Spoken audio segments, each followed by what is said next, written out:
ketika anak misalnya ketika anak ini udah besar ya menikah, urutan cinta itu berubah Mbak. Jadi yang diprioritaskan adalah balik lagi ke pasangan suami istri itu dulu, baru si anak 1, 2, 3. Baru ketika ada sisa waktu, uang, dan tenaga, masing-masing si pasangan suami istri itu merawatlah orang tuanya masing-masing. Jadi ketika dia lihat day in, day out ya, oh papanya mukulin mamanya atau mamanya mukulin papanya gitu. Jadi itu yang terekam di otak dia bahwa oke, cinta itu yang dipukulin. Orang tua itu, dia tuh dulunya once upon a time itu adalah anak kecil. Iya. Bagaimanakah pola asuh orang tuanya kepada orang tuamu?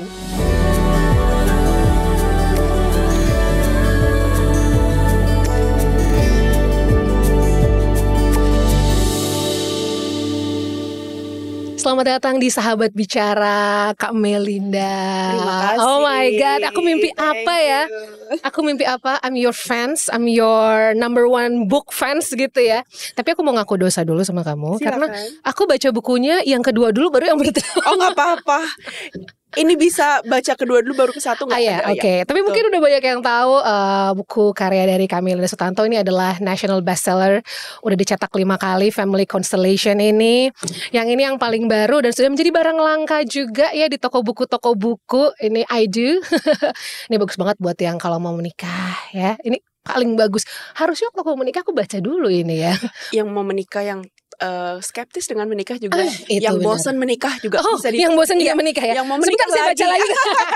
Yang mau menikah lagi juga monggo. Mau menikah lagi, Iya, betul. Mohon maaf banyak catatan-catatanku di sini ya. Senang deh, aduh murid teladan banget sih dirimu. Tapi di antara semua yang kamu jelaskan within the books atau aku listen to your podcast bareng-bareng sama orang gitu ya, ada satu tema yang ini sangat-sangat buat aku sih menguatkan ketika kita harus melakukan apa, yaitu adalah order of love. Nah, ini kayaknya kita Asian value diajarkan. Order of love selamanya tidak bergerak gitu. Orang tuanya selama harus menduduki paling atas. Benar, gitu ya, karena kalau kita bilang Asian value dan mungkin American value, European value akan berbeda lagi gitu ya. Kita bisa melihat kalau di luar sana orang SMA, kuliah ya mereka udah separate life with their parents gitu kan. Tapi di sini Asian value yang which is juga itu juga menyenangkan, tapi juga somehow membuat kita tuh sulit untuk berkembang atau mempunyai kehidupan baru gitu ya. Jadi sebenarnya order of love ini apa dan bagaimana sih Kak? Oke, terima kasih Mbak. Sebelum saya mengupas order of love itu apa, tadi Mbak bilang kan ya, Asian value itu biasanya tuh terlalu dekat dan terlalu semuanya keluarganya terlalu dekat. Keluarga number one. Number one, betul. Nah, tapi lucunya juga, saya juga ada beberapa klien yang orang luar gitu ya. Bedanya apa sih kayak keluarga misalnya barat sama timur gitu ya. Pendekatannya tuh tujuannya balance is balance gitu. Bedanya orang keluarga barat seperti tadi Mbak bilang, mereka udah mandiri dari dulu kecil, sudah bisa membagikan keluarga dengan dirinya tuh individualistik gitu ya. Oh iya benar. Nah, tapi kalau nggak sehatnya orang barat itu terlalu jauh sama keluarga. Betul. Sehingga nggak bisa kita sukses nggak ada dukungan keluarga. So family is important but it's not the most, everything doesn't revolve around family. Tapi penting banget kamu bisa damai dan menerima keluargamu apa adanya. Because like it or not, berkah segala macam, dia our first teacher. Mereka adalah guru pertama kita pas lahir gitu ya. Nah, on the other side, keluarga timur itu deket banget sehingga itu membuat akan menyulitkan, apalagi kalau orang tua yang belum siap melepaskan anaknya ya, apalagi yang keluarga tradisional, kamu anak pertama atau cowok lagi gitu ya, akan sangat sulit melepaskan dia ketika dia menikah kemudian, dan itu akan membuat 1001 problem di pernikahannya dengan istrinya dan anak-anaknya. Jadi fungsi saya nih family constellation therapist adalah yang kejauhan dengan orang tuanya saya dekatkan, yang terlalu dekat lengket sama orang tuanya saya pisahkan. So there is a healthy balance yang orang bilang boundary itu ya. Jadi what is a healthy boundary itu kita harus ada gitu. Jadi di mana keluarga barat yang misalnya disfungsional itu kebanyakan mereka terlalu jauh. Betul. Ya kan? Dan di keluarga Asia itu jarak itu terlalu dekat Mbak. Jadi kayak lupa saya ini perannya jadi suami dan ayah loh, harus hadir secara emosional kepada keluarga. Makanya fenomena fatherless nation itu karena ya keluarga inti itu masih bisa belum melepaskan anaknya udah kamu sekarang saatnya menjadi ayah dan menjadi suami dulu, baru nanti sisa dengan waktu sisamu kalau ada waktu mainlah ke rumah orang tua. Nah itu yang dibuat urutan cinta yang kebalik-balik itu Mbak. Itu dia yang order of love yang terbalik-balik. Betul. Dan iya saya rasa banyak yang mengangguk-ngangguk ya saat but it's okay. I mean kita the Asian, kita terima seperti itu. Apalagi juga tambah yang namanya ada sandwich generation. Oh yes. Ini akan semakin pelik. Jadi sebenarnya apa yang nomor 1 dan nomor sekian kalau bisa diurutkan? Oke, jadi urutan cinta itu definisinya konsepnya itu develop oleh family constellation, metode pemulihan yang menurut saya tuh jitu banget ya, efektif banget untuk mengupas warisan trauma keluarga. Nah di sini kayak eng. Aku pikir cuma rumah dan harta yang bisa diwariskan ya, tapi ternyata bentar dulu. Trauma is also bisa wariskan ke generasi penerus, whether you believe it or not gitu. Jadi ada risetnya tuh Mbak, bahwa seorang bayi itu nggak lahir secara kayak kertas putih aja polos gitu ya. Jadi dia akan itu kecetak tuh kayak trauma-trauma ayah, ibu, kakek, nenek yang belum terpulihkan. Berikut aib-aib yang itu kan rahasia, malu kalau buka aib orang. Nah, jadi nyimpen rahasia tuh kita kira melindungi keluarga ya, nama keluarga, tapi sebenarnya tuh malah merusak keluarga karena yang suffer, yang menderita itu generasi berikut gitu.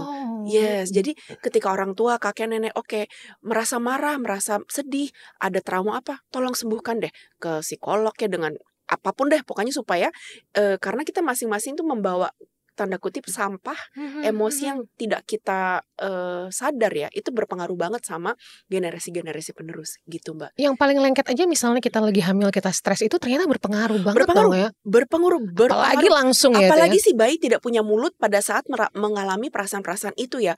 Dia tuh akan menyerap semua perasaannya, semua dari nenek, kakek. Can you imagine nenek, kakek 7 generasi ke atas, dia akan menyerap kayak saya nih tidak I'm unwanted, misalnya anak terakhir yang tidak diterencanakan, atau anak yang MBA gitu ya. Aduh sebenarnya gara-gara saya lahir, kalau nggak saya hamil di ibu ini, barangkali orang tua saya nggak usah menikah, yang tadinya mereka tuh cuma mau main-main aja. Itu udah nempel ke psyche anak ketika dilahirkan.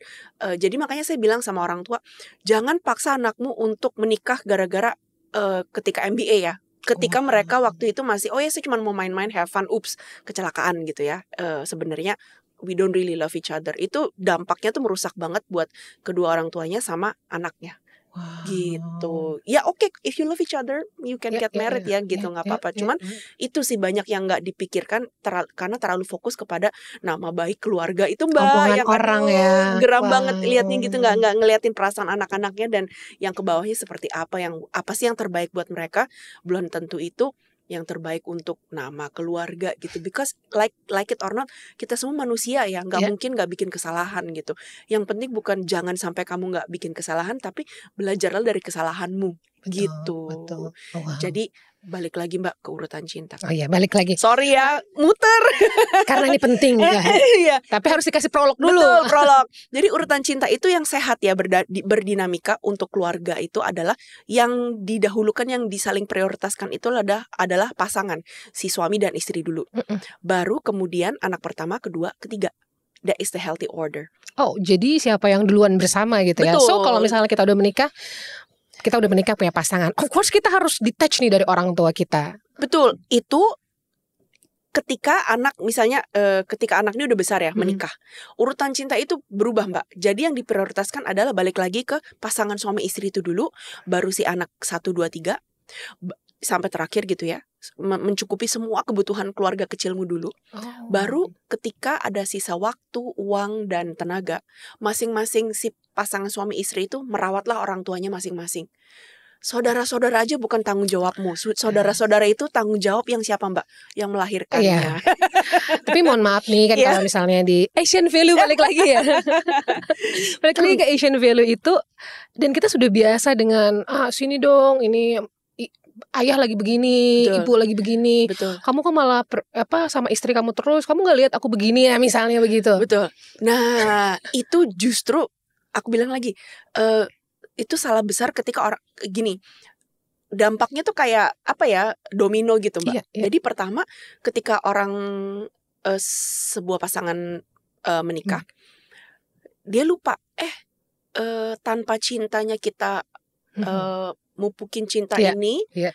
ini fondasi anak-anak goyang loh semuanya. Yes. Jadi tanpa hubungan pasangan yang saling Sehat mencintai ya. sehat, itu nggak ada namanya keluarga. Karena you will be staying in a marriage gara-gara anak. Semua gara-gara anak. Bayangin nggak kalau jadi anaknya tuh nyesek banget loh Mbak, kayak Iya. aduh aku nih I'm the reason why my parents stay together. Iya, iya. Nggak ada yang namanya anak mau orang tuanya menderita. Betul. Pasti dia mau lihat ketika orang tuanya dua-duanya bisa menjadi dewasa dan bahagia, entah itu stay together atau udahan ya, sorry ya salah pilih gitu ya, tapi membebaskan dua-duanya. Anak itu bisa lebih kayak oh oke, they are adult, mereka tuh orang tua saya tuh beneran perilakunya dewasa. Aku nggak usah mengkhawatirkan mereka, nggak usah selalu noleh ke belakang. Aku bisa fokus dengan hidupku, perkembangan mimpi lah, apa segala macam. Itu yang kita harapkan dari sebuah keluarga gitu. Dimana yang orang dewasa menjadi orang dewasa, yang jadi anak-anak, tolonglah kembali menjadi posisimu yang anak-anak. Kamu tuh hanya anak-anak. Nah, ketika si orang tua itu, tadi Mbak bilang lagi, tolongin dong papa gini, lagi gini, papa mama lagi berantem nih, kamu tolong jadi. Nah, itu sangat nggak sehat banget Mbak, karena ini kita namanya role reversal. Jadi si anak itu di mana posisi yang mesti jadi anak dipaksa menjadi orang besar, menjadi wasit keluarga, penengah keluarga, harus membela siapa yang benar, siapa yang dewasa sebelum waktunya. Betul gitu, yang disebut juga parentifikasi gitu. Jadi itu nggak sehat karena anak yang terlalu dewasa sebelum pada waktunya, dia akan menjadi kanak-kanak ketika menjadi orang tua, melampaui waktunya. Jadi immature childish parent, karena waktu itu loh ini orang tua yang saya lakukan waktu itu, menuntut anaknya harus bisa menyelesaikan masalahnya, harus bisa memberikan uang semua keluarga besarnya. Nah itu kan nggak sehat Mbak gitu. Jadi itu menjadi suatu pola bola salju di mana somebody down the line, yang namanya, makanya buku saya namanya Cycle Breaker Series, siapa yang akan memutuskan pola rantai yang toksik ini pada keluarganya, sehingga benar-benar living artinya apa sih, memperbaiki keturunan itu seperti apa sih. So I like to use this example ya, seperti jadi pemutus rantai keluarga yang toksik itu susah atau gampang. Aku bilang coba Mbak decide yourself gitu. Jadi misalnya gini Mbak, ada satu anak, dia polisi, lahir di keluarga pencuri. Kita sebagai orang luar pasti akan good job, akhirnya kamu memperbaiki keturunan di keluarga pencuri, kamu akhirnya menjadi polisi gitu ya misalnya. Tapi ketika Mbak menjadi ibunya atau bapaknya gitu, bagaimana perasaannya kira-kira? Apakah Mbak akan marahkan dia? Goblok kamu, nggak bisa bantuin kakak mencuri, malah kamu jebloskan ke penjara ya, pengkhianat kamu. Nah, ketika anak itu dia akan memilih, aku mau lebih disayang keluarga atau aku mau menjadi pemutus rantai. Not so easy, karena ketika menjadi pemutus rantai, seseorang akan cenderung merasakan perasaan bersalah, guilty, shame, merasa kayak kambing hitam keluarga sendiri. Kok gue nggak kayak keluarga yang lain, semuanya dokter, aku jadi artis sendirian. Rasanya tuh kayak kesepian banget dan guilty banget loh Mbak gitu. Jadi but that's what it's needed untuk memperbaiki keturunan keluarga. Jadi membebaskan, you give other permission, kambing hitam lainnya untuk menjadi diri mereka sendiri. Seperti itu. It's okay untuk follow your parents ya. Bukan aku bilang kamu harus membantah orang tuamu, but harus se-value gitu. Bukan gara-gara kamu mau disayang, tapi sebenarnya your heart is not there. Banyak banget Mbak yang konsultasi ke aku, couple ya, yang nurut aja deh, itu pasangan papa yang suruh nikah, second choice aku, padahal bukan harus dipaksa putus sama mantan gitu ya. Ini karena papa sama mama sudah setuju biar bahagian orang tua, tapi dia nggak cocok sama orangnya. So what happened, setelah nikah dia cari lagi orang yang buat membahagiakan dirinya dia sendiri gitu Mbak. Jadi banyak tuh couple-couple yang misalnya mau pulih dari selingkuh, biasa tuh biang keroknya adalah orang ketiga pertama adalah orang tuanya sendiri, mertuanya sendiri, yang dengan intensi baik untuk mau membantu, tapi jadinya terlalu campur tangan, sehingga si anaknya tuh sulit untuk memilih istri atau ibu atau ayah atau suami Iya, aku iya. gitu. Itu yang bikin mereka sebenarnya, oh kok aku nggak diperhatikan, kamu mah paling apa-apa orang tua kamu dulu, kamu nggak pernah Iya. perhatikan aku istri atau suami. Itu yang berbahaya untuk kelangsungan kesehatan Sebuah hubungan ya. semua hubungan, Iya, nggak cuman yang iya. married aja, yang belum married juga similar ya, Iya, iya, sama iya. kayak gitu Mbak. Wah, ini kayak tertampar fakta-fakta mungkin yang terjadi gitu kan. Oke. Apalagi ya kita bisa bilang kalau misalnya kita beruntung kita dapat in-law atau mertua yang baik. Betul. Itu adalah menurut aku rezeki Betul. yang harus syukuri. Betul. Tapi kan ada juga mertua-mertua yang mohon maaf, yang toksik gitu kan, yang merasa anaknya diambil, terutama perempuan-perempuan kadang-kadang kalau misalnya anak saya berubah banget setelah menikah sama kamu, nggak pernah dengerin ngomongan saya lagi. Persis. Kamu racunin apa anak saya? Nggak mau ketemu saya lagi. Terus saya bilang, mohon maaf, sebenarnya fungsi pasangan itu adalah whistleblower, atau misalnya baru sadar, menyadarkan kamu, tahu nggak keluarga kamu tuh setoksik ini. Jadi sama juga. Jadi kita bisa kayak ada orang yang aku pikir ini tuh normal gitu. Jadi karena mereka kaca. Ini bener banget ya kan. Karena ada beberapa, kalau kita ngomongin soal childhood trauma nih, dari bukunya Kak Melinda juga gitu ya. Dari mana sih kita sadar bahwa kita punya childhood trauma? Dan itu kadang-kadang itu keluar, muncul setelah kita punya pasangan. Setelah kita menikah, ternyata disadarkan oleh pasangan gitu. Betul. Dan akhirnya kita mungkin berubah, switch ke arah personality yang lain, yang lebih sehat. Betul. Tapi mungkin orang tua kita merasa, kok kamu gak anak yang nurut lagi ya? Saya kehilangan keset Mbak gitu. Pasti marah dong Mbak. Iya. Nah, anak-anak sekarang banyak yang udah sadar, apalagi generasi-generasi yang muda, untuk I think I have to make peace with my past gitu kan. Kita mesti konsultasi, kita mesti healing, bla bla bla. Tapi sebagai orang tua yang sudah terbentuk, udah mentok nih, what should we do gitu. Kita berhadapan nih, kita pengen jadi cycle breaker, berhadapan dengan orang tua kita yang kayaknya udah gak bisa dirubah. Kalau kita mencoba merubah, kita yang sakit hati parah. Betul. Nah, what should we do? Oke, jadi banyak orang tanya aku gini, Mbak, kalau misalnya ciri-ciri aku udah healing, udah kayak bener-bener pulih tuh gimana sih? Salah satunya adalah you stop trying to change your parent. Dan ketika kamu berhadapan dengan orang tua yang tidak berubah dan barangkali lebih parah, kamu tidak tertrigger. Jadi ciri-cirinya itu healing atau pulih itu adalah kamu sudah tidak ketrigger dengan situasi yang sama atau yang barangkali lebih parah, buruk gitu ya. Karena jujur aja sebenarnya kita harus tahu mana yang perubahan yang bisa dalam kendali kita, mana yang di luar kendali kita. Gitu. Jadi what we can control. Betul. Jadi pada ujung-ujungnya yang bisa kita kontrol adalah reaksi kita dan perilaku kita mau berubah atau enggak gitu. Dan ketika kita memaksa, entah itu pasangan kita, anak kita, orang tua kita berubah, kita yang jadi kayak gemes sendiri dan stres sendiri. Kenapa saya enggak tambah merasa tidak dimengerti, tambah salah paham, tambah lebih jauh gitu Mbak. Jadi ketika kita bisa melihat,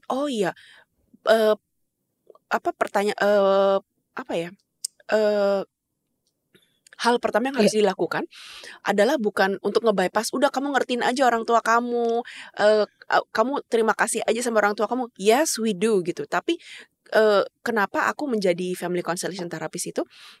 Aku mau sharing tuh kayak ada logikanya loh, stepnya loh, untuk kayak how do you arrive untuk bisa menerima semua kejadian terjadi pada entah childhood trauma, entah orang tuaku kok kurang dewasa ya, gimana ya, aku nggak bisa memaksa mereka dewasa gitu. Jadi ada step-stepnya Mbak. Step pertama adalah kita bisa coba melihat orang tua itu, dia tuh dulunya once upon a time itu adalah anak kecil. Iya. Bagaimanakah pola asuh orang tuanya kepada orang tuamu? Itu yang biasanya paling berpengaruh dan bisa membuat anak itu berempati. Oh ternyata kakek nenekku tuh anaknya 12. Bayangin aja 12, orang anak 4 aja kasih sayang aja kurang, gimana 12 gitu ya. Si kakak misalnya jadi pengganti orang tua untuk ngasuh adik-adiknya, ya gimana dia gak kehausan cinta kasih gitu, yang orang zaman dulu boro-boro mental health ya. Pokoknya kayak wangsit Iya. setiap orang tua tuh di generasi tuh berbeda Mbak gitu. Betul. Jadi barangkali zaman dulu kakek nenek kita yang zaman perang wangsit jadi orang tua yang baik tuh pokoknya anak lu gak mati dulu deh. Iya, Ya iya. kan zaman perang gitu. Jadi kayak with all whatever Atau trauma, struggle with kemiskinan betul ya. kemiskinan, lari-lari safety ya waktu Iya. peperangan gitu. Jadi ketika anak tidak meninggal aja barangkali buat mereka tuh kayak oh you're good job ya. Iya. Kamu tuh adalah orang tua yang baik gitu ya. Terus barangkali kemudian di baby boomer orang tua kita gitu wangsitnya barangkali oh ini setelah pasca perang tuh banyak kayak kemiskinan, ketidakcukupan. If I can put a roof over your head, aku bisa menyediakan rumah, kamu makan 3 kali sehari, that is a good parent. Itu kayak handbooknya good parent banget pada saat itu gitu ya. Nah, setelah balik lagi ke millennial parents ya, itu wangsitnya berubah. Oke, sekarang zaman sudah nyaman, tentram, tidak ada peperangan di luar. Sekarang gua keluarin peperangan di dalam. Jadi kayak titipan-titipan yang tadi trauma warisan dari kakek, nenek, buyut, papa, mama, satu keluarga besar.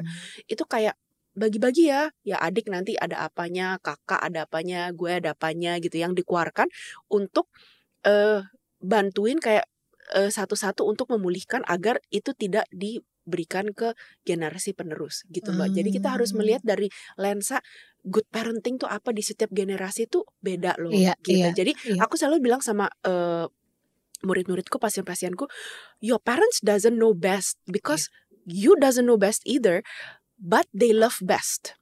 True. Mereka bukan cenayang, kamu juga bukan cenayang. Jadi kalau misalnya kamu nurut sama mereka, banyak anak yang menyalahkan orang tuanya ketika salah pilih jurusan, salah pilih pasangan. Aku kan udah ikutin mama, menikah sama pilihan mama, tapi buktinya aku cerai. Loh ya kamu nggak bisa nyalain mama, kan kamu yang ikut untuk ikutin mama. Itu kan kamu udah dewasa, jadi kamu harus bisa own your choices gitu. Jadi intinya kalau kamu masih ngikutin mama, kamu masih ada anak kecil dong gitu. Bukannya kamu mau membahagiakan mereka, tapi ya you have to know they don't know best, but they love you best gitu. Jadi like you said just now, agree to disagree, berbeda pendapat oke, asal itu bukan buat sengaja untuk kayak bikin papa mama marah, tapi berbeda pendapat karena that's what you really love from your own heart, kayak gitu Mbak. Mungkin kalau di summarize jadinya kan yang terjadi, let's say kita ngomongin masalah jurusan lah, gitu yang paling simple atau ya jurusan lah. Papa mama businessman, they want you to be also a businessman gitu ya, harus punya company, harus ini. Sementara nggak tahu kenapa kita berbeda, kita pengen art misalnya gitu, yang semua orang bisnis, kamu ngapain jadi seni lukis misalnya gitu ya, yang kayak nanti kamu makan sendal, makan apa gitu kan, makan lilin. Oke.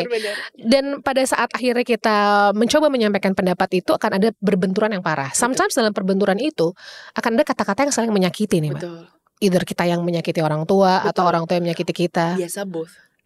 Betul kan? Nah, berarti pada saat itu kalau kita memposisikan sebagai anak, kita tetap berpegang pada prinsip kita, tapi kita sampaikan ya udah, pokoknya kita nggak bisa, tapi kita akan tetap berbakti. Nah ini berbakti dan menurut itu berbeda berarti. Beda. Aku selalu bilang gini, berbakti itu berterima kasih, bukan memenuhi ekspektasi. So being thankful sama nurutin ekspektasi jauh langit dan bumi ya. Jadi berbakti, berterima kasih, gimana caranya berbakti. Semua orang bisa kok berbakti gimana. Tiap hari kalau doa semoga papa mama sehat, umur panjang, bahagia. Itu berbakti loh Mbak gitu. We always there kalau mereka need it. We need it. We help you all we can dalam batas kapabilitas kita ya. Biasa tuh kadang-kadang yang gak sehat tuh berbakti dengan semua mau dikasih, sampai kayak harus kayak pinjol, minjem itu terus keseret keluarga kecilnya sendiri. Betul. Jadi mereka tidak tahu boundary dan mereka merasa bersalah ketika nggak bisa bantuin lebih, mau lebih gitu. Nah itu yang nggak sehat Mbak gitu. Jadi bantu boleh, tapi dalam kapabilitasmu sehingga tidak peran kamu masih bisa menjalankan peran ibu dan istri atau suami dan ayah yang baik kepada keluarga kecilmu. Karena remember prioritasmu adalah pertama keluarga kecilmu, baru sisanya keluarga inti.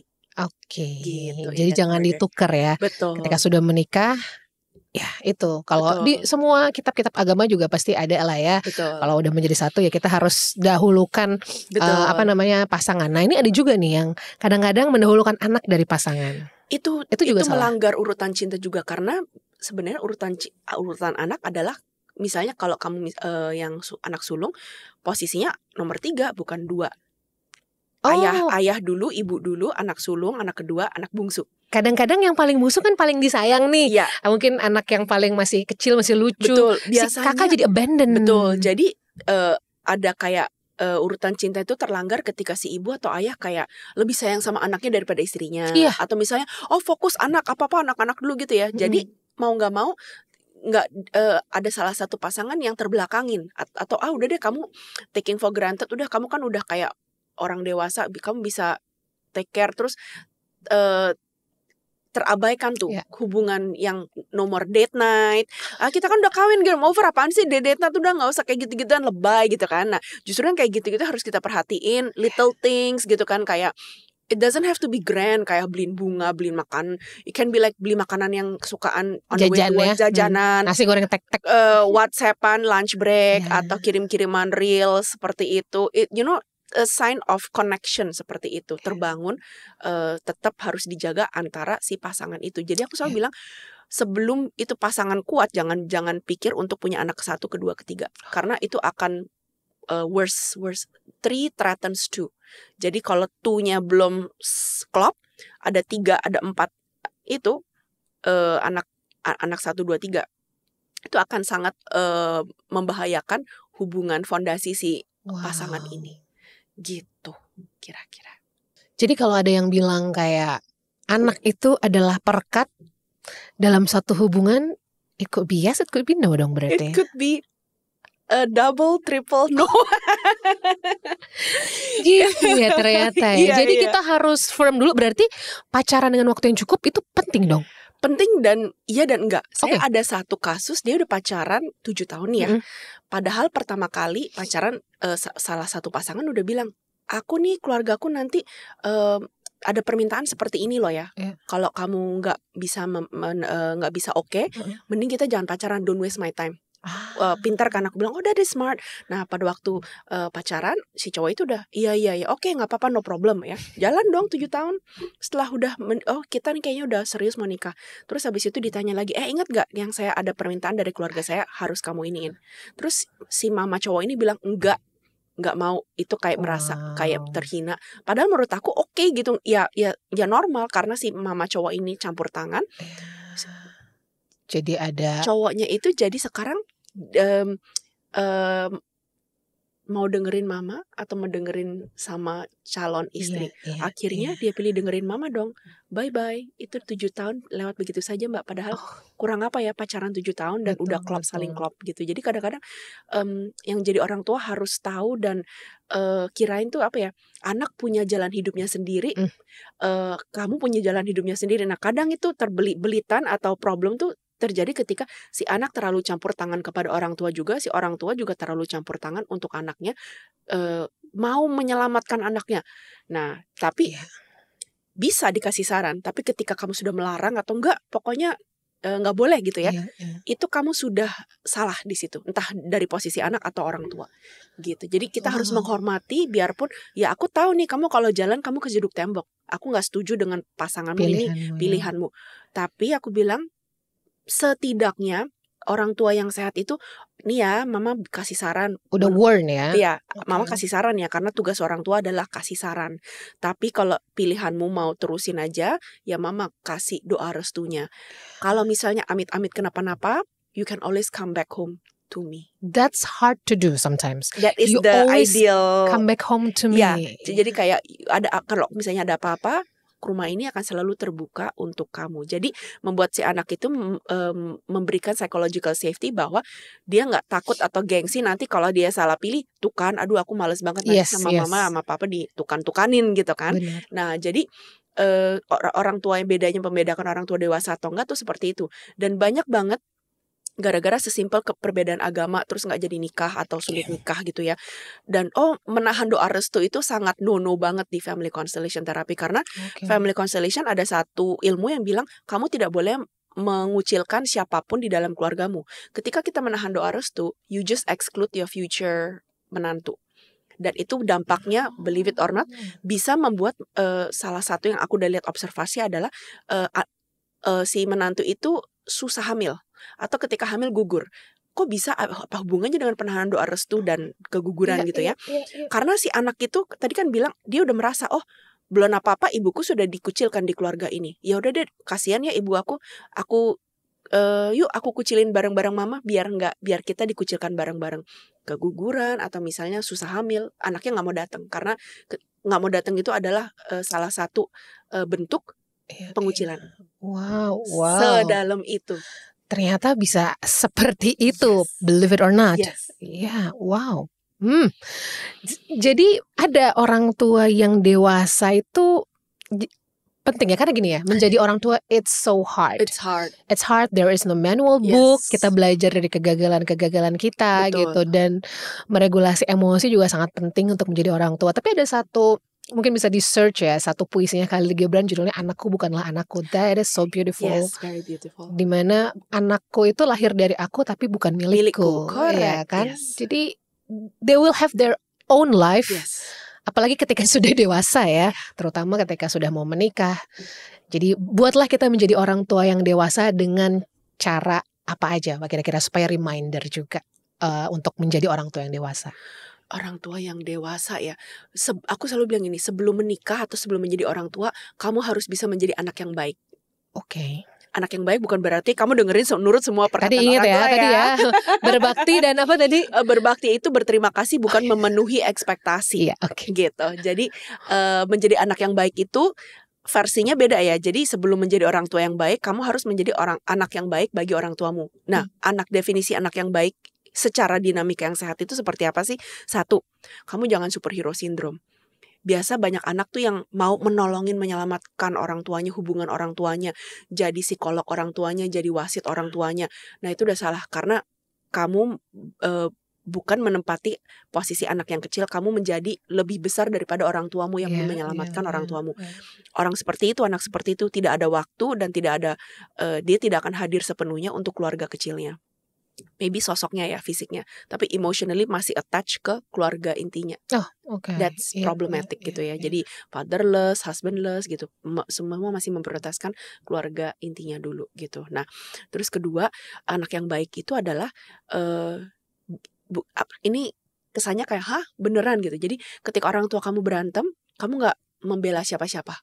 Yes. Karena orang tua pasti akan entah tanpa sadar atau secara sengaja mau taking side ya. Taking side. Kamu nggak bela mama, jadi mau rebutan aliansi.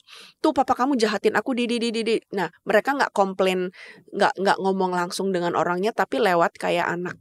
Nah, itu yang dimana nggak sehat lagi, karena tugasnya si anak bukan jadi psikolog atau pendengar orang tuanya. Nah, kalau orang tuanya mau bergibah atau saling menjelekkan sesama, silakan ke teman sepantaran umuran sendiri yang seumuran, karena mereka psychologically udah mature in your age yang bisa ngerti dan problem solving.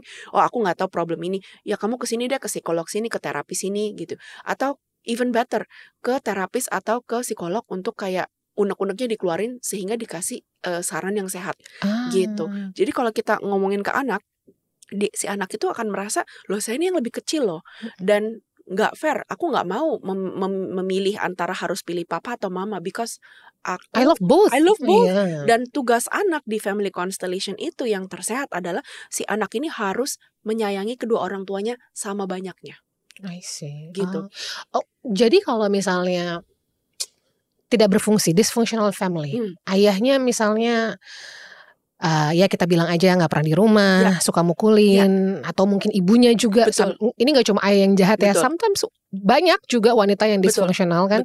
Dan anak ini harus menjadi korban dari dysfunctional family. Gimana? Kan dia tidak bisa sayang dua-duanya kan? Betul. Sulit kan ketika kita harus menyayangi orang yang mukulin orang tuanya tiap hari, lihat begitu ya. Nah, tapi kalau di sisi lain, seringkali biasa ketika aku counseling, ketika terapi, yang tadinya orang tua dikiranya dia tuh penjahat utama dalam keluarga, terus abis itu setelah terapi, korban korban yang maksudnya entah dipukulin itu menjadi penjahat lebih utama lagi daripada yang mukulin. Jadi gini, aku selalu bilang dulu tuh kalau aku lihat misalnya korban sama pelaku KDRT dalam rumah tangga, aku selalu bilang kayak oh kasihan yang dipukulin ya, pasti gitu. Sekarang kayak ini problem apa yang sebenarnya ya, believe it or not, yang dipukulin itu ada sisi yang unconscious itu yang menarik seorang yang mukulin dia. Kenapa? Kok bisa ya? Karena ada yang Mbak, jadi namanya gini, ketika kita waktu masih jadi anak, kita tuh belajar, aku bilang ilmu parenting mudah sekali, satu aja, kamu menjadi contoh yang baik untuk anak-anak, karena yang mereka tiru itu perilakumu, bukan apa yang instruksi kamu.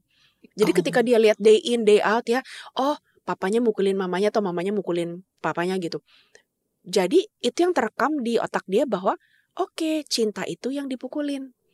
Oh, cinta itu yang mau yang sabar aja tuh namanya dipukulin, tahan aja. Oh, itu namanya cinta. Oh, cinta tuh yang mukulin. So love is hurting. Oke. Biarpun dia sebel gitu ya lihat itu tiap hari gitu. Nah, terus dia akan bilang, saya tidak akan pernah menjadi seperti papa saya yang mukulin mama saya. Karena benci kebencian itu. Nah, ketika seorang anak bilang, saya tidak akan pernah menjadi seperti mama saya atau papa saya, aku bilang, that is the magic word, you will become exactly like them. Wow. Karena family constellation, balik lagi tadi, ilmu pengucilan, kamu tidak boleh mengucilkan semua keluargamu yang menurutku kamu benci atau malu-maluin. The moment kamu exclude mereka, kamu akan cenderung mengulanginya lagi sendiri atau di generasi penerus. Gitu. Jadi makanya kamu akan menarik seorang yang mukulin kamu lagi. Nah, setelah saya belajar ilmu ini, oh pantesan aja. Nah, menariknya bukan buat mainan, Mbak. Kenapa ngulang pola lagi ya? Nah, itu untuk kayak memberi kamu kesempatan, bisa nggak kamu menanggulangin masalah ini lebih baik daripada orang tuamu? The cycle breaker. Bisa nggak yang kamu misalnya papa kamu mukulin, terus kamu bisa nggak mukulin istri kamu? Mama kamu nggak bisa speak up, sabar. Bisa nggak kamu speak up and ngajarin suami kamu untuk gimana caranya menghormatin kamu, nggak takut, gimana cara untuk empower yourself. Jadi dua-duanya ini biarpun kelihatannya KDRT mukul-mukulin gitu, membawa benih yang sangat bagus untuk the possibility untuk pembelajaran dan pertumbuhan. Tapi masalah belajar atau enggaknya itu di tangan masing-masing kan, Mbak. Gitu. Jadi makanya si anak ini sebenarnya dia nggak boleh memihak kelihatannya orang tuanya yang lebih menderita. Betul. Jadi dia harus bisa lihat, oh kan papa sama mama yang menikah sama-sama memilih, bukan katanya dipaksa pakai gunpoint gitu, you have to marry me, enggak. Itu kan pilihan mereka gitu. Jadi si anak itu harus bisa bertindak dari kacamata netral. Ya sekarang seperti orang dewasa lah menyelesaikan permasalahan kamu. Nah aku nggak bisa ngebantuin. Barangkali kalau mau aku bisa refer psikolog supaya aku bisa menyayangi kalian sama banyaknya dengan tidak campur tangan seperti itu. Betul. Dalam pembicaraan ini jangan ada yang salah sangka kita menormalisasi pukul-pukulan ya. No, tapi adalah dimana ketika kita mungkin lahir dari situasi keluarga yang kurang beruntung seperti itu, and we tend to having a same partner like that. Betul. Bukan normalisasi, sebenarnya semua itu ada apa ya? Tadi tuh ya. Bukan ngeblame, tapi ada semua berperan untuk kelangsungan kayak KDRT ini supaya bisa sembuh. Dan kenapa sih orang itu bisa mukulin?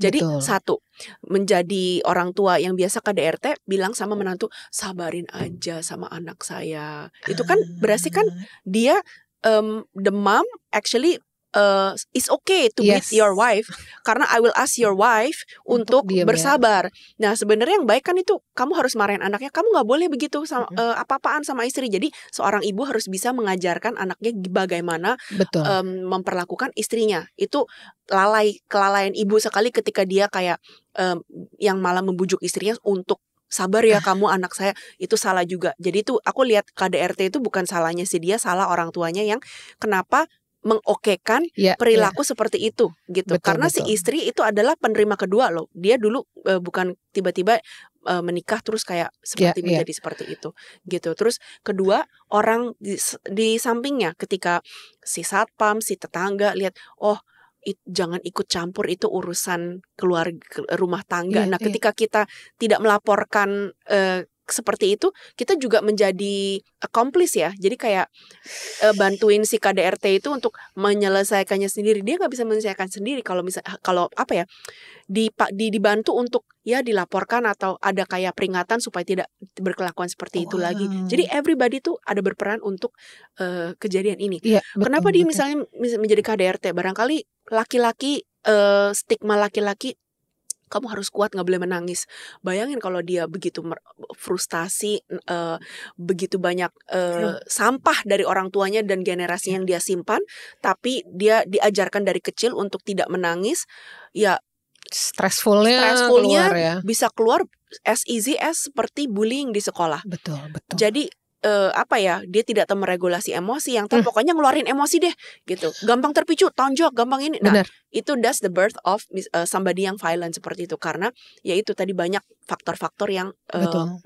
mendukung sehingga dia menjadi seperti itu. Kalau kita lihat yang sebelum ini ada yang viral lah ya, satu selebriti yang ternyata udah 5 tahun dipukulin, ada video CCTV-nya. Kalau mungkin diperhatikan video CCTV-nya, suaminya itu tuh kayak nggak sadar gitu loh, mukulin tuh kayak mukulin maling. Jadi kita bisa ngeliat kok ini orang stres ya, gitu loh. Ada sesuatu yang cloudy in his mind. Jadi dia tiba-tiba aja gitu, apa kayak gitu. Dan sampai betul, in front of their child. Ya, dan selama 5 tahun diam, dan kita tapi jujur kita juga menghargai mungkin buat perempuan-perempuan ataupun laki-laki juga gitu, yang mungkin belum bisa untuk keluar so hard. Betul. Ada risetnya di Amerika bahwa biasanya it takes an average 5-7 kali untuk korban KDRT untuk benar-benar bisa kapok. Oke, this time I'm not coming back, kan biasanya kan aku tinggalin terus dibujuk-bujuk, ayo balik lagi, kejadian lagi, bujuk-bujuk, balik lagi. Jadi ada riset datanya bahwa biasanya on average untuk korban dan pelaku KDRT itu on average 5-7 kali baru benar-benar oke, kali ini aku kapok, aku gak akan balik lagi. Itu setelah 5-7 kali bolak-balik gitu, Mbak. So if you have someone, friend, saudara yang kamu tahu dia lagi di situasi itu dan mereka gak mau keluar, ya jangan blow on banget sih, ayolah gitu. Betul. Kita bukan mereka dan itu susah gitu ya. Itu pelajaran mereka dan kita sulit untuk kayak oke, gitu aja kok, susah, jangan merendahkan. Udah lihat kayak gitu dipukulin. Betul. Karena ya kamu bukan mereka dan kamu gak jalan di sepatu mereka. So you don't know what they actually both are feeling. Dan dua-duanya, believe it or not, ya sedisfungsionalnya mereka, they are the perfect couple for each other, believe it or not. Itu yang I do believe. Ironis banget seperti karena mereka saling mengajarkan pelajaran hidup yang berharga untuk sesamanya. Iya. Ada satu film yang aku baru tonton juga, judulnya It Ends With Us. Itu bagus banget filmnya, cerita soal ibunya dia tuh dulu di KDRT sama ayahnya dan selalu diem. Ketika itu terus abis itu dia punya pacarnya seperti itu, dia diem. Tapi dia pada saat sudah beberapa kali dia sadar. Dia nanya sama ibunya, kenapa sih ibu diem dulu dipukulin bla bla bla lah. Tapi akhirnya dia sadar kalau no, this is not what I want. Aku harus keluar dari sini. Makanya judul filmnya It Ends With Us. Dia keluar dari itu dan kita juga harus bisa menjadi cycle breaker itu ya. Betul.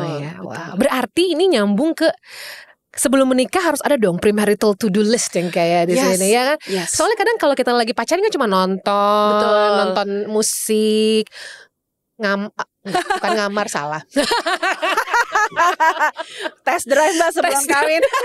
Jadi jangan cuma test drive yang salah itu ya. Tapi this is for your future gitu. Betul. Jadi apa aja harus dilakukan? Nah, kalau dibilang kayaknya panjang banget, mending beli bukunya Aido ya. Benar. Cuman beli bukunya betul, tapi summary. Believe it or not, ya kalau misalnya ini kayaknya udah mencondong ke serius nih, mau nikah gitu ya. Aku selalu bilang tuh, aku tipe yang kayak bersusah-susahlah dahulu buat bersenang-senang kemudian. Jadi tuh bahas hal-hal yang sensitif dulu di depan.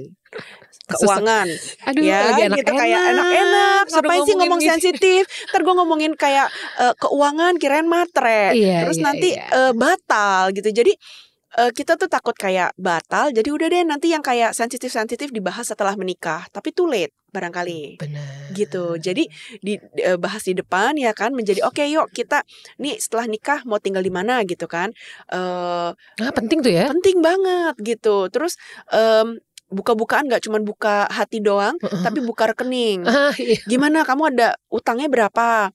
tabungannya berapa, pendapatan kamu berapa. Soalnya yes, as much as kita mau menikah dan percintaan itu adalah peluk-pelukan, tapi sebenarnya nggak cuma peluk-pelukan, tapi juga yang challenging each other punya growing and betul. together gitu ya. Bener. Nah, growing itu nggak enak loh Mbak, nggak nyaman, karena itu bener-bener kita saling memaksa each other itu untuk menghadapi yang tadi bilang, keluarga aku ternyata toxic, aku kira itu normal gitu kan. Jadi saling ngaca gitu, kayak nggak enak loh saling ngaca tuh ternyata. Ternyata selama ini aku bebel, selama ini aku begini, selama ini. Jadi ketika kita bisa buka-bukaan kejelekan kita di depan masing-masing, itu believe it or not, itu akan sangat merekatkan intimacy. Karena kita benar-benar telanjang down to our soul. Kita nggak ngumpetin apa-apa lagi gitu. Ya kan, jadi orang berpikir intimacy itu cuma seks. Yes, initially yes, touch, language of love is touching gitu. Oke. Cuman ketika kita bisa vulnerable dan saling bertumpahan, iya tuh papaku tuh kayak gitu, mamaku gini, aku nih kayak kesulitan, aku nih insecurity-nya adalah ini. Aku tuh ya, jadi kalau kita open book, betul open book, itu akan sangat ngebantu intimacy yang membuat tadi api itu cinta memupuki. Karena getting married forever is a long time ya Mbak. Seumur hidup itu is like a long time. Jadi aku bilang kriterianya nggak cuma kayak Tinder yang he's good in bed. It's way more than that. Can I talk to this person? Ini orang boring nggak? Bisa nggak maksudnya stimulate intellectualnya atau fun? I can talk to this person for hours. Nah itu ciri-cirinya bahwa kayak ini akhirnya ya pasangan hidup itu juga teman hidup gitu. Can you be friend with this person? Bisa curcol nggak? Apakah dia orang pertama yang kamu cari kalau misalnya I have a good news, atau crap, I have a bad news, atau kamu lari ke teman-teman kamu dulu gitu. Itu jadi kayak barometernya apakah you really this person bisa long lasting sama kamu kayak gitu. Jadi omongin dulu hal-hal yang sangat sensitif, berbau finansial, bukan gaji kamu tuh berapa ya? No. Untuk apa nih? Ya untuk menata ke depan kan ada yang namanya kita harus nabung loh. Betul. Karena kita mau build empire lah. Betul gitu. Jadi kayak hal-hal simpel seperti itu didiskusikan. Mending batal sekarang daripada nanti udah keluar duit banyak resepsi terus ternyata maaf ya salah pilih. Ternyata kamu denger banget sama omongan orang tua kamu, nggak bisa memihak aku. Jadi those red flag better diketemuin di depan dulu Mbak gitu. Terutama juga kalau yang sekarang, do you wanna have kids or not? Yes. Jangan sampai karena kalau di family constellation ketika satu pasangan mau have kids, satu enggak, itu udah nggak seimbang. Nah di family constellation dinamika pasangan yang bagus, yang sehat itu adalah yang seimbang. Jadi kemauannya sama, value-nya sama gitu. So what happen kalau yang mau punya anak dan yang nggak mau punya anak, mendingan not changing the mind, jangan dipaksa berubah pikirannya. Healthiest ya, kamu cari lagi yang lain. Wow. Yang sama-sama mau punya anak, yang sama-sama mau nggak punya anak. Karena ini core banget nih. Core banget, ya gitu. Oke. Tapi setuju nggak kalau aku nanya gitu ya ke kami, bener gak sih kalau kita tuh nggak harus menikahi orang yang sama persis sama kita? I mean, misalnya kita cerewet, yang satu pendiam. Is it okay like that? Yang satu berapi-api, yang satu kita harus menikahi yang balance gitu. Atau nggak apa-apa sama? Atau gimana? Aku tadi kayaknya di buku itu ada satu, aku suka banget dengan pepatah kata ini. Kita menikah untuk menjadi satu, bukan untuk menjadi sama. Benar ya. Jadi kadang-kadang kita terlalu perbedaan kita tuh membuat kita, perbedaan antara kita dan pasangan membuat kita tuh kadang insecure. Karena aduh dia kok pintar banget, kok dia mau ya orang kayak gue gitu, padahal gue nggak pintar sekolah, but maybe he love you for your creativity gitu. Is the difference yang sebenarnya memikat. Tapi that same difference juga bisa pose as a threat. Karena kamu merasa kayak aku gak sama dia, aku gak bisa ngomong selevel sama dia gitu, aku merasa insecure. Terus jadinya possessiveness, terus jadinya clingy, terus jadinya narik-narikan, kamu kok gak sayang aku, kayak gitu. Padahal is our own insecurity that stems from our difference.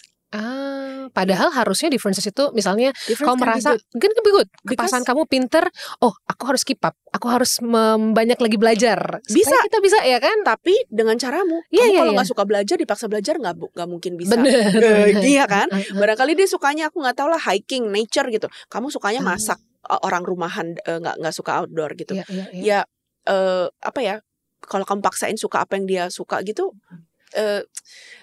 kita jadinya Susah ya. aku berkorban nih untuk kamu. Yes, Nah, that's- you want to avoid itu karena Mm-mm. you do it because you want to, bukan karena kamu mau supaya sama seperti dia gitu. Jadi Iya, iya. you have to have that confidence ketika oke, aku juga harus menjadi lebih baik jadi pemasak.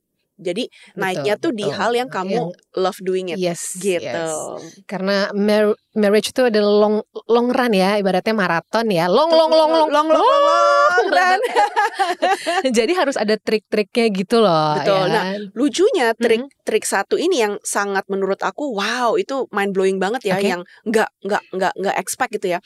Ketika kita mau lebih mesra di dalam hubungan, kita harus lebih banyak spend time alone di pernikahan. Aneh nggak? Jadi ketika kita ingin lebih Mesra. kita harus punya jarak. Betul.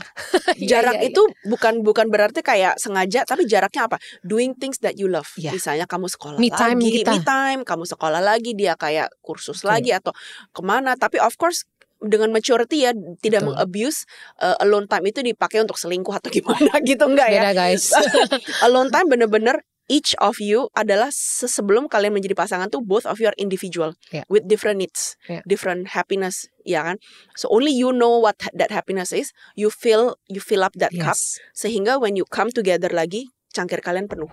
betul. Makanya bisa jadi lebih mesra. Jadi aku selalu bilang counterintuitif banget ketika kita menikah itu kayak melarang pasangan, kamu jangan girls night, kamu jangan keluar sama kamu nggak sayang ya sama keluarga, mbok ya Sabtu Minggu sama keluarga gitu, mbok ya kamu lebih pay attention ke sini. Nah itu yang bikin cupnya tambah empty. Iya, iya, Jadi iya. make a point misalnya ya once a week, barangkali nggak hari Minggu ya kan, Sabtu atau Jumat gitu pergi ke sama teman, pergi Yeah, me yeah. time atau apa kursus atau whatever gitu ya. Just for the person. Jadi when you come back itu dia merasa oh iya aku masih individual, aku nih belum hilang, aku masih tahu diriku siapa. On top of I'm a father, baru aku bisa ready lebih siap menjadi ayah dan suami kepada keluarga ini.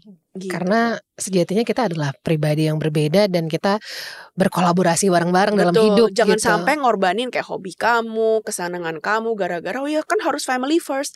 Yes, tapi we want the best version of you yang paling penuh ketika dalam keluarga ini. Jadi supaya yang bisa menuin cangkir kamu hanya kamu yang tahu. Ya, ya. Pergi situ gitu. Ini tolong untuk bapak-bapak jangan dijadikan alasan ya. Bentar mau motoran dulu, katanya kan harus full cup ya. Motoran nggak apa-apa. Nggak apa-apa, iya. Nggak apa-apa. Iya, Yang benar. penting itu pokoknya mereka bisa oke, me time. Jadi ketika Iya. mereka memberi di rumah itu memberinya lebih ikhlas. Ya, Memberinya iya, lebih enggak gara-gara kamu gue nggak bisa motoran nih. Bener. Kayak gitu. Maksudnya tuh boleh, tapi kita atur Jadwal. Dibikinin kayak rutin because it's important. Put Yes, it in the yes. calendar kayak Udah, gitu. Ini me time-nya ibu, ini me time bapak. Betul. Kapan nih kita mau Betul. ketemunya kapan? Ya, Oh. gitu. Wow, me time, alone time itu akan membuat relationship semakin mesra. Yes. Needed. Yes. Dan kita tidak membalik, enak ya kamu single ada me time, aku udah married nggak ada me time. Iya. So you don't want to start acting marriage-nya kayak membanding-bandingkan dengan yang single. Iya. Enak ya kamu ini lebih ada me time. Ketika kita ada me time ketika married, kita I don't have to lose anything ketika Betul. menikah. Aku masih tetap ada me time. Malah yang ada addition. Kayak ada kayak sama suami yang gak ngerepotin anak-anak. Oh I love what I'm doing gitu. Iya. Gitu. Wow. Oke, mungkin ini to summary all gitu ya. Untuk orang-orang, teman-teman yang mungkin belum bisa sembuh dari their trauma, what should they do in a simple way? Belum bisa atau belum mau. That's a two different thing. Kadang aku ditanyain juga, kenapa ya ada orang tua yang memilih untuk menjadi korban biarpun kita udah misalnya bilangin, udah bantu nih loh ada psikolog ini bagus, buku ini bagus, terus udah dibilangin kanan teman-temannya kanan kiri sepantarannya. Kayak tembok ya. Kenapa ya dia nggak mau? Nah terus aku bilang, oh kalau gitu berarti dia memilih untuk tidak berubah. Hah kok ada orang kayak gitu? Kan ada lebih bagus untuk berubah. Bukan, karena coba lihat di pola keluarganya dia. Karena anak yang baik, anak yang diterima, anak yang disayang di keluarga itu adalah orang yang harus menjadi korban totalitas. Karena kalau jadi korban, perhatinya kan banyak. Coba kalau nggak jadi korban, bisa kayak bisa kayak sehat gitu ya. Siapa yang perhatiin lo? Kan gak ada yang perhatiin gitu. So kalau jadi korban enak, nggak usah ngapa-ngapain. Kan menyalahkan kanan kiri, kamu sih. Aku nggak usah kayak bener-bener apa ya istilahnya, kayak ya nggak usah olahraga ke gym kayak nangis atau terus abis itu gimana lagi nih, sakit, meditasi, doa kemana gitu. Kan aku enak aja bisa nyalain kamu sih hidup aku jadi begini.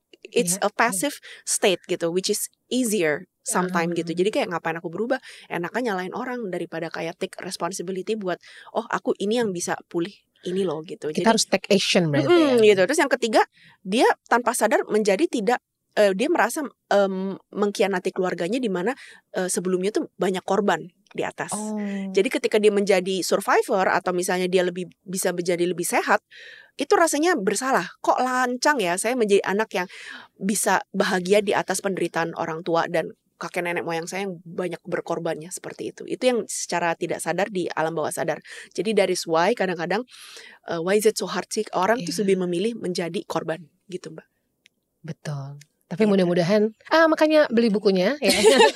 Maksudnya gini, kita baca buku, kita banyak belajar, kita banyak mendengar, supaya mungkin kita belum bisa berubah sekarang, tapi kita banyak masuk informasi-informasi yang kita mungkin one day bisa sadar. Dan perubahan itu take it easy ya, slowly.